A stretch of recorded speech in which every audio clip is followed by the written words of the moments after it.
Olá, neste vídeo vou falar sobre quais perigos aguardam o paciente quando ele faz o tratamento da síndrome das pernas inquietas com Miropexon ou o nome internacional do medicamento Promapexol. E a ideia de gravar este vídeo me veio a partir de um comentário no meu vídeo anterior, que eu gravei sobre a síndrome das pernas inquietas de forma geral. Na descrição deste vídeo você pode encontrar um link para o vídeo anterior. E eu vou ler esse comentário que foi escrito naquele vídeo. Síndrome das pernas inquietas desde os 11 anos. Hoje tenho 60 anos e tomo Miropex já há mais de uma década. Comecei com meio comprimido, mas infelizmente aqui o paciente não indicou a dose. A dose existe em 0,25 mg e 1 mg. O sentido vocês entenderão de qualquer jeito. Agora a dose foi aumentada 4 vezes, 2 comprimidos por dia. O sofrimento é indescritível, o efeito é o oposto. Eu me arrasto pelo chão, me enrolo como um nó, corro à noite na esteira, jogo água gelada e quente nas pernas e nos braços. Não só as pernas ficam inquietas, mas também os braços, às vezes o corpo inteiro. Nem mesmo de ônibus urbano eu ando, faço tudo a pé. Nem pensar em avião, viagens de carro, idas ao cinema ou ao teatro. Leio, mas só andando de um cômodo para o outro, pulando de vez em quando. Não tenho nenhum descanso. A vida é insuportável com a levodopa. Esse é outro medicamento, né? Uma classe diferente. Talvez eu também fale sobre ele. Não me atrevo a mudar. Isso já seria o limite. Depois nada vai ajudar. Após os 50 anos, recomendações sobre caminhadas, massagens, compressas e outros conselhos engraçados já não são mais eficazes. Eu tenho uma forma muito grave e avançada, só não sei como ainda estou aguentando. É uma pergunta um pouco retórica. Vocês veem como a situação é realmente terrível no contexto do uso do Miropex. E para evitar a possibilidade de situações como essa, foi por isso que gravei este vídeo. E talvez ele ajude vocês de alguma forma a entender por que isso acontece.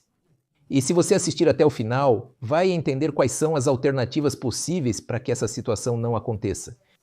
Ou talvez até mesmo começar o tratamento não com Miropexa, mas com outros medicamentos que minimizem o risco de desenvolver complicações tão graves. Sou Roman Buzunov, médico do sono, professor, doutor em ciências médicas e médico honorário da Federação Russa. Então, vamos falar um pouco sobre a síndrome das pernas inquietas. É uma doença neurológica que se caracteriza por sensações extremamente desagradáveis, mas difíceis de descrever, principalmente nas pernas, nos membros inferiores, que surgem na segunda metade do dia e na primeira metade da noite, principalmente em repouso, especialmente quando a pessoa vai dormir e, de fato, está em repouso tentando adormecer. Surgem sensações extremamente desagradáveis que forçam a pessoa a mexer as pernas constantemente. Por que a paciente diz que está andando o tempo todo, né? Ou pelo menos se movimentando de alguma forma? E por que, afinal, os especialistas em sono lidam com isso? Isso leva a insônias gravíssimas, onde a pessoa simplesmente não consegue adormecer fisicamente. Além disso, ao outro lado da moeda, à noite, a pessoa desenvolve o chamado síndrome dos movimentos periódicos dos membros durante o sono, quando as pernas se mexem periodicamente, estimulando o cérebro e, na verdade, a pessoa também acorda e sente insônia. Talvez eu não explique mais detalhes. Vocês podem encontrar o vídeo anterior pelo link. Mais informações sobre a síndrome das pernas inquietas estão na descrição do vídeo. Então, sobre o Miropex, ou melhor dizendo, a síndrome das pernas inquietas não é um problema nas pernas, é um problema relacionado à disfunção do metabolismo da dopamina, ou sofrem também os chamados receptores de dopamina, o sistema dopaminérgico do cérebro.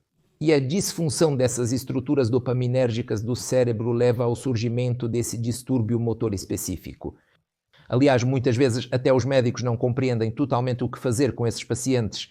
Massagens de todo tipo, quase todo tipo, injeções nas articulações verificam a condução nervosa nas pernas, todo tipo de banhos, magnetos e outras coisas, mas geralmente isso não ajuda em nada. Porque, mais uma vez, isso não é um problema nas pernas, é um problema com o metabolismo da dopamina no cérebro. E para estimular os receptores de dopamina é utilizado o Miropex Pramipexol. Aliás, esse é um medicamento super eficaz. Na verdade, quando você o prescreve pela primeira vez, especialmente se for em uma dose razoável, embora depois eu vá dizer que justamente isso não deve ser feito, o efeito é simplesmente fantástico. Na verdade, a paciente sofre, é uma mulher, ela na verdade já está sofrendo mesmo com o Miropex, sim. Mas Sem o Miropex, você prescreve o medicamento e tudo passa já no primeiro dia, na primeira noite. A pessoa deita e dorme normalmente. Ela acorda e não tem nenhuma dessas sensações desagradáveis no meio da noite. E à noite elas também não aparecem. Inclusive, surgiu um termo para isso, lua de mel. E parecia que sim, esse é um tratamento maravilhoso. E eu vou dizer que, quando há uns 20 anos comecei a usar o Miropex pela primeira vez para a síndrome das pernas inquietas, eram exatamente essas as recomendações. Que vamos prescrever imediatamente doses bastante decentes, 0,5 mg ou até mesmo 1 mg de uma vez. Novamente, ressalto que essas doses não devem ser prescritas inicialmente. Então, sim, nós obtivemos um efeito excelente, mas descobriu-se que, literalmente, após alguns anos, às vezes até meses, a pessoa desenvolve a chamada síndrome de intensificação ou síndrome de escape.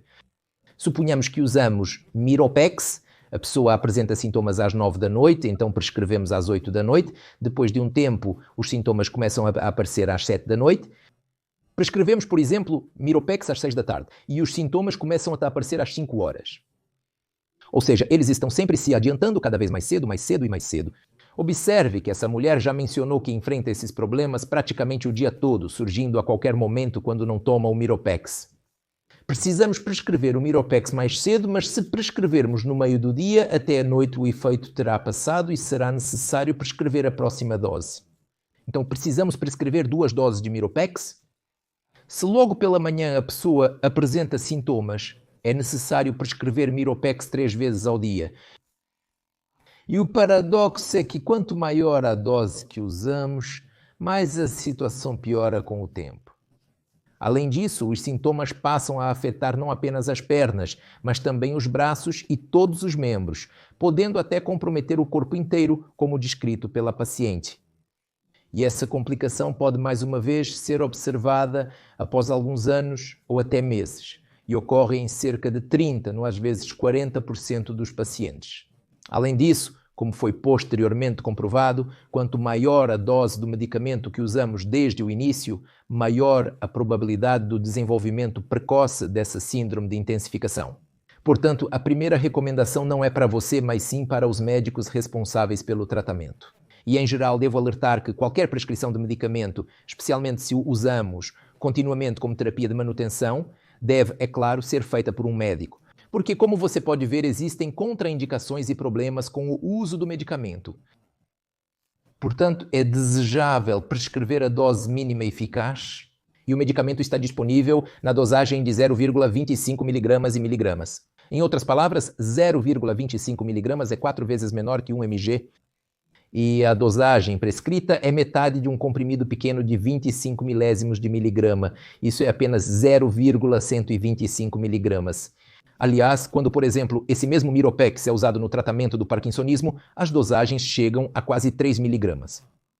E se 0 inteiro e 1/8 é, na verdade, 1 inteiro e 8 décimos de comprimido, isso é 1 inteiro e 24 centésimos da dose completa de Miropex, que é usada, por exemplo, no tratamento do parkinsonismo. E o medicamento é realmente muito eficaz. Na verdade, uma dosagem assim já pode proporcionar um efeito positivo bastante significativo. Sim, pode não eliminar totalmente os sintomas, mas vai aliviá-los consideravelmente. Mas aqui é extremamente importante explicar isso ao paciente, e o próprio paciente deve entender que não é necessário alcançar imediatamente a eliminação completa dos sintomas. É melhor escolher a dose mínima possível que elimine a maioria dos sintomas, mesmo que alguma parte deles permaneça, mas que seja tolerável. Subjetivamente, para os pacientes, é melhor permanecer nessa dose mínima. Porque quanto menor a dose que usamos inicialmente, menor é a probabilidade de desenvolver o síndrome de intensificação. Ele pode se desenvolver apenas depois de muitos anos, ou talvez nem se desenvolva. Começar com uma dose alta aumenta muito a probabilidade de experimentar a chamada lua de mel inicialmente e depois. Todos os sintomas que surgiram nessa paciente ou paciente do sexo feminino, não posso dizer agora com certeza, embora eu tente entrar em contato e talvez ajudar essa pessoa. E agora é interessante que nas recomendações clínicas modernas para o tratamento da síndrome das pernas inquietas, está indicado que o Miropex, na verdade, não é considerada a primeira linha de tratamento para pacientes com síndrome das pernas inquietas de grau leve a moderado. Porquê? exatamente porque esse medicamento deve ser usado como uma opção de reserva apenas em casos graves, quando outras opções já não funcionam. E talvez eu lembre a primeira coisa que deve ser feita, especialmente se mais uma vez não for uma síndrome das pernas inquietas muito grave, é eliminar toda a cafeína. Chá, café, chocolate, especificamente, agravam a síndrome das pernas inquietas. Às vezes basta tomar 2 ou 3 doses de chá ou café para que as queixas de sensações desagradáveis nas pernas aumentem consideravelmente. E o que também é extremamente importante é fazer exames de ferro sérico e ferritina sérica. A ferritina baixa pode indicar reservas de ferro reduzidas no organismo, mesmo quando o ferro sérico está normal. Ou seja, até mesmo uma deficiência oculta de ferro pode agravar a síndrome das pernas inquietas. A questão é que o ferro participa da síntese de dopamina no cérebro, se simplesmente há pouco ferro chegando ao cérebro. Bem, se consumimos pouco ferro, o problema é que a dopamina não é sintetizada em quantidade suficiente e há uma relação direta com o agravamento da síndrome das pernas inquietas. Assim, além disso, há ainda estudos que mostram que, em princípio, o transporte de ferro pode estar prejudicado. E aqui também há uma característica interessante. Nos parâmetros de referência, a ferritina deve ser 30, 100 ou 150. Existem diferentes valores e se, por exemplo, for 22.000. Nas recomendações modernas, diz-se que a ferritina não deve ser 20 nem 30, mas acima de 50, de preferência 70, 80, 90. Naturalmente, novamente, é preciso discutir isso com o seu médico responsável. Mas as recomendações clínicas dizem que a ferritina deve estar significativamente acima dos valores normais mínimos permitidos. Se a cafeína já foi retirada, o ferro foi normalizado ou está normal, então existe a primeira linha de tratamento com medicamentos e agora é o chamado gabapentina. Na verdade, ele não é um estimulante dos receptores de dopamina, ele tem um mecanismo de ação um pouco diferente. Na verdade, é um medicamento antiepiléptico, mas ele também pode suprimir especificamente essas sensações desagradáveis, tanto em casos leves quanto em casos de gravidade moderada. Primeiramente, é utilizado justamente o gabapentina. Se ele já não for suficiente, depois que ajustamos a dose, porque lá também a dose precisa ser ajustada, 300, 600 ou 900 miligramas, conforme o esquema e sempre sob orientação médica. Mas se o gabapentina já não ajudar mais, então é hora de pensar no uso do Miropexa. Mas, mais uma vez, quero enfatizar, pense sempre na dose mínima, que talvez possa aliviar a situação, mas não vai resolvê-la completamente. Se já se desenvolveu uma dependência tão grave do Miropexa, não faz sentido continuar aumentando a dosagem, porque, na verdade, não podemos obter um efeito muito curto, mas depois esse síndrome de intensificação só vai aumentar cada vez mais. E aqui, às vezes, é necessário verificar o ferro e talvez até o magnésio também. Às vezes, a deficiência de magnésio intensifica a síndrome das pernas inquietas, então, em alguns casos, chega-se até a prescrever medicamentos de ação narcótica. Naturalmente, esses são medicamentos de controle rigoroso, são narcóticos. E aqui, na verdade, é necessário um conselho médico, que se reúne e decide o que fazer nessa situação específica e grave, quando já não funciona a primeira linha, como o gabapentina, nem a segunda linha, como o Miropex, ou outros estimulantes dos receptores de dopamina. Assim, de forma colegiada, é decidido que é necessário tomar por via oral, ou seja, ingerir medicamentos com narcóticos, mas absolutamente sob rigoroso controle médico. Mas, mais uma vez, enfatizo que em situações tão graves como essas, às vezes não há como evitar isso. Principalmente quando esses pacientes, por exemplo, Deus me livre, precisam ser operados. Imagine uma mulher que você viu dizendo que não consegue ficar em repouso de forma alguma. Digamos que operam a articulação do joelho e a pessoa simplesmente não consegue andar. Sim, mesmo após cirurgias abdominais que exijam repouso por alguns dias. Os pacientes relatam se sentir como se estivessem sendo torturados. Até o ponto em que eles quase inconscientemente começam a escorregar da cama, mal conseguindo se mover, eles quase são amarrados àquela cama. A pessoa começou a ter um surto psicótico. O que é realmente um tipo de surto psicótico? Devido aos sintomas gravíssimos da síndrome das pernas inquietas, começam a aplicar todos os tipos possíveis de tranquilizantes e até antipsicóticos nos pacientes. Os tranquilizantes podem ajudar, mas os antipsicóticos, paradoxalmente, podem piorar a situação.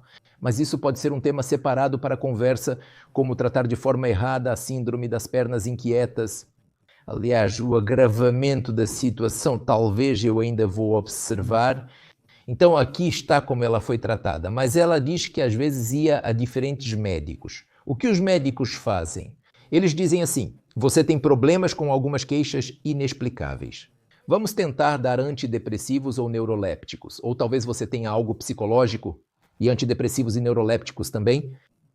Eles interferem nos processos metabólicos do cérebro e, em particular, afetam negativamente essa troca de dopamina e podem agravar a síndrome das pernas inquietas. E o paradoxo é que quanto maior a dose de antidepressivos ou neurolépticos que a pessoa recebe, pior ela se sente. Essa também é uma situação triste, quando os médicos não entendem completamente o que é a síndrome das pernas inquietas. E nessa situação, é claro, esses medicamentos precisam ser suspensos, porque só vamos agravar os problemas com a síndrome das pernas inquietas. Em resumo, mais uma vez enfatizo que sim, Miropex é um medicamento muito eficaz. Mas toda moeda tem dois lados. Por um lado, podemos obter um super efeito, mas por outro lado sempre existe essa espada de Damocles. O desenvolvimento do fenômeno de intensificação pode levar ao fato de que, na verdade, todo esse progresso que tivemos no início nós vamos perder quando os sintomas se intensificam mesmo durante o uso do medicamento.